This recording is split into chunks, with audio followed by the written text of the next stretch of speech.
प्यार से बंधे रिश्ते का 37वां एपिसोड एक भावनात्मक यात्रा की तरह सामने आता है, जहां हर दृश्य दर्द, पछतावे और उम्मीद की मिश्रित खुशबू से भरा है। इस एपिसोड में कहानी आगे बढ़ती नहीं, बल्कि भीतर उतरती है। हर किरदार अपने अंदर झांकता है और ये समझने की कोशिश करता है कि प्यार सिर्फ किसी को पाने का नाम नहीं, बल्कि कभी-कभी उसे खोकर भी मुस्कुराने की ताकत है।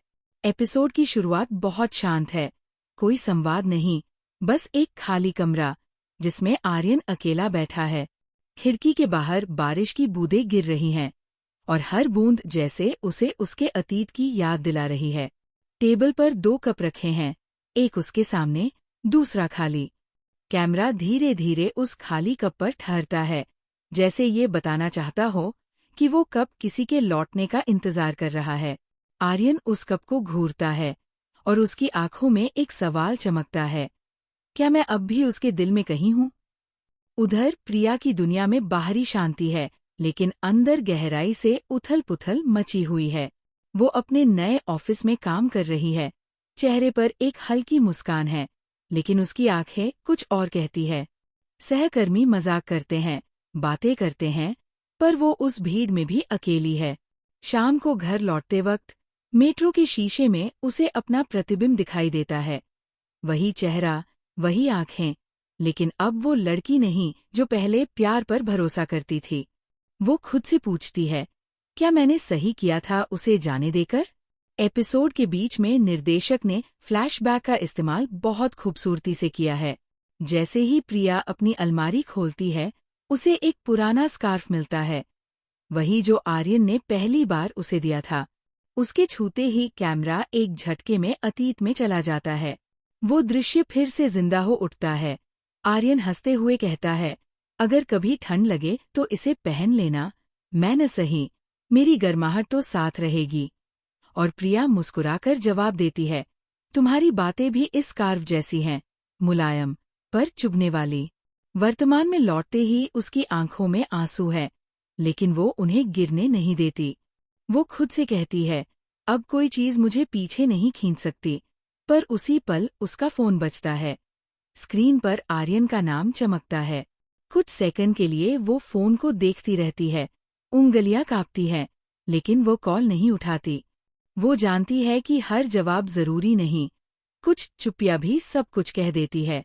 आर्यन दूसरी तरफ फोन काटकर खिड़की के बाहर देखता है। उसका चेहरा ठहर जाता है, जैसे वो खुद को ही सुन रहा हो। वह बुदबुदाता है, वो अब मुझसे दूर नहीं, बस थक चुकी है। उसकी आंखों में अब गुस्सा नहीं, बस सुकून भरा पछतावा है।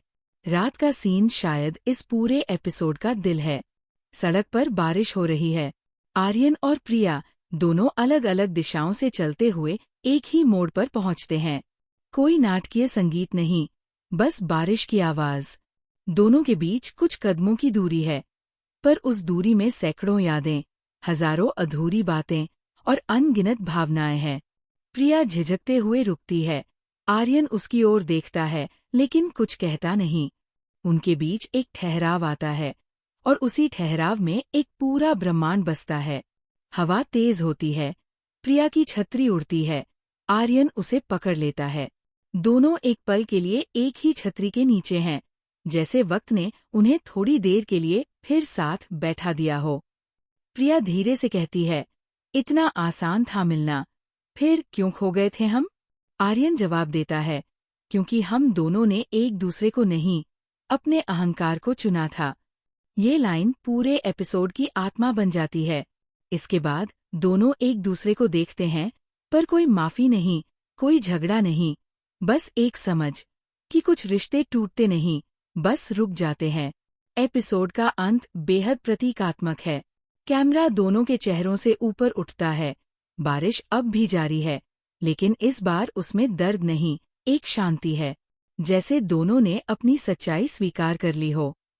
प्यार से बंधे रिश्ते का ये 37वां एपिसोड दर्शकों को ये एहसास कराता है कि प्यार हमेशा साथ रहने का नाम नहीं, कभी कभी ये 2 अधूरी कहानियों का संतुलन होता है। अविनाश मिश्रा ने आर्यन के चरित्र में जो टूटन दिखाई, वो बेहद सच्ची लगती है। ना ज्यादा संवाद, ना ओवर एक्टिंग, बस एक थका हुआ चेहरा जो बहुत कुछ कह जाता है। वही श्रद्धा ने प्रिया के किरदार में ऐसी मजबूती भरी है कि वो टूटकर भी टूटती नहीं, बस बदल जाती है। ये एपिसोड किसी दर्दनाक प्रेम कथा का नहीं, बल्कि आत्मबोध का प्रतीक है, जहाँ प्यार खत्म नहीं होता, बल्कि अपने अर्थ बदल लेता है। क्या आप चाहते हैं कि मैं एपिसोड 38 की कहानी को इसी गहराई और संवेदनशीलता के साथ आगे लिखूं, जहां ये बरसाती मुलाकात एक नई दिशा देती है और सुबह दोनों की जिंदगी में किसी अनकहे मोड़ की शुरुआत होती है?